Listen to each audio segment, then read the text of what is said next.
Sheila Jackson Lee. Te avanzaste. This has been among the toughest weeks for so many people across this state and across this nation. But as I look out at each and every single one of you, there is something extraordinarily beautiful in the way that we have decided to come together, that in these tough times, Texans turn out. They're there for and by one another.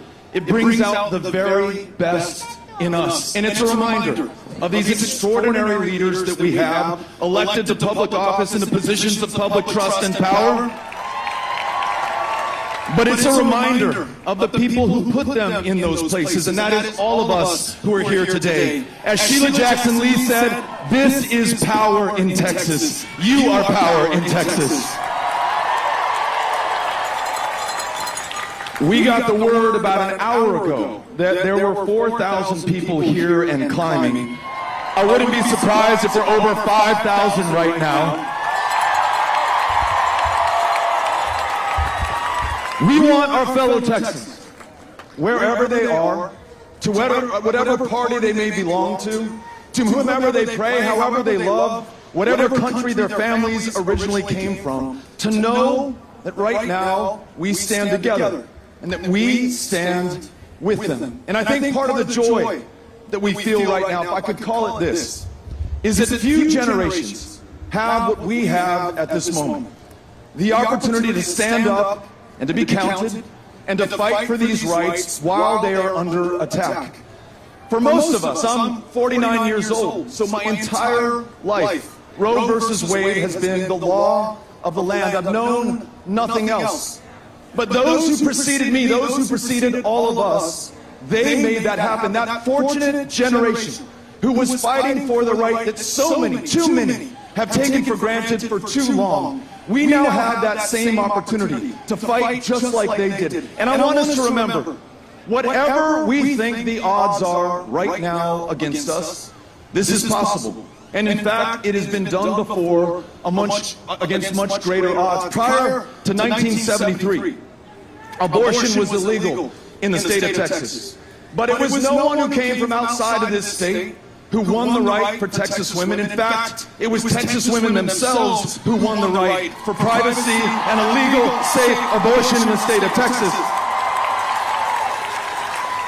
Jane Roe of Roe versus Wade, one of our fellow Texans, and just as, if not more importantly, Linda Coffey, Sarah Weddington, the attorneys from Texas who pled her case successfully and won that right, our fellow Texans. Congresswoman Jackson Lee talked about how this is also an attack on our democracy. Because when we listen to our fellow Texans, Republicans, Democrats, big cities, rural communities alike, they stand with us now at this moment. This fringe, extremist policy of Greg Abbott, a total ban on all abortions beginning at conception, with no exception for rape or incest right here in the state of Texas. That is not us. That is not a reflection of the people of Texas. It's a reflection of this failed democracy that was brought down by Greg Abbott and that Republican majority. And though we're up against some tough odds right now in restoring the right to vote to every single one of our fellow Texans, I know that it's possible. Even though we're against these great odds, it's been done before against even longer ones. In 1923, these state representatives up here, their predecessors, thought in their infinite wisdom that African Americans in Texas should not have the right to vote. And they literally canceled that in state statute, in black and white. And from 1923 forward, no African American man or woman could participate in a single election taking place in the state of Texas. But the people of Texas did not stand there, did not submit, did not take it. They stood up to be counted, and they fought. And they fought in the courts, they fought all the way to the Supreme Court. And it was one of our fellow Texans, in fact, from the 5th Ward of Houston, Lonnie Smith, who overcame segregated voting in Texas, 1944, Smith versus Allwright. He did it before, we can do it now again. Are you with me in this? We have the power to do this. And when you hear anybody repeating Greg Abbott's lines about life and about heartbeats, let's remind them of the truth. If Greg Abbott cared about life, we wouldn't have a child protective services with 30,000 kids, many of them sleeping in CPS offices, under the tables, on the desks. We wouldn't have had 100 children in the custody and care of the state of Texas lose their lives last year because this guy is more concerned with scoring political points than helping the most vulnerable among us. If this guy really cared about the heartbeats of Texas kids, an 11-year-old in Conroe, Texas would not have died of hypothermia because this guy could not keep the lights on and the heat running in the energy capital of the world.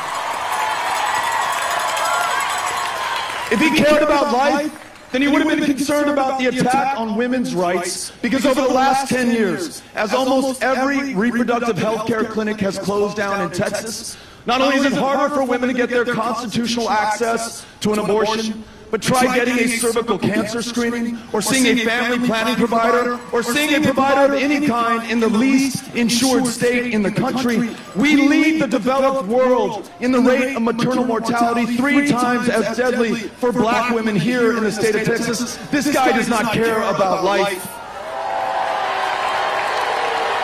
Tell that to the parents who lost their kids at Santa Fe High School, because this guy is beholden to the NRA and to the gun lobby, not to the lives of Texas children, not to the people of this state.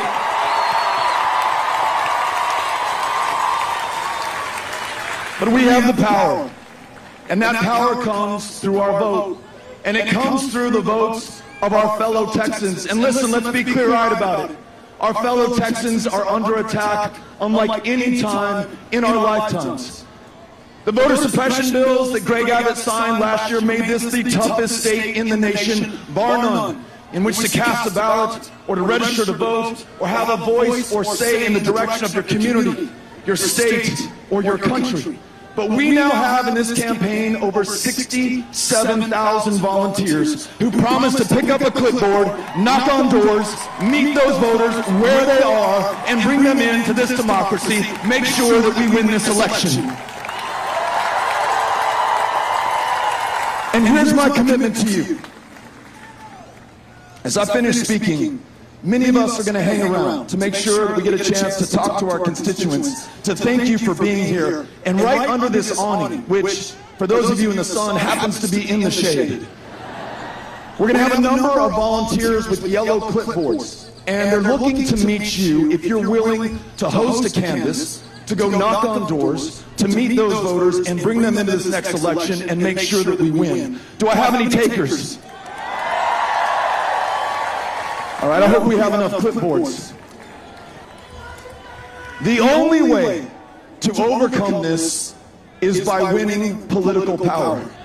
Because the only thing the other side is interested in is power. Power over women's bodies, control over the women of the state of Texas, scaring you about what kid goes into which bathroom, what sport they play, criminalizing the parents of transgender children. They see people as props in order to gain political power. We see political power as the ability to serve the people of Texas. That's who we are.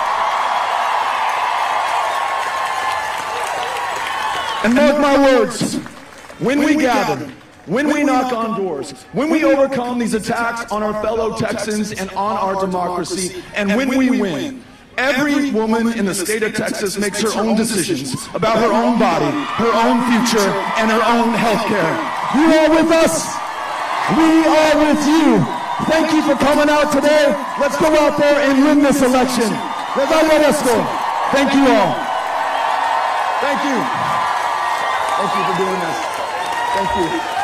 Thank you for being here. Thank you so much. Thank you all. Thank you. Thank you. Thank you so much. Let's go do this.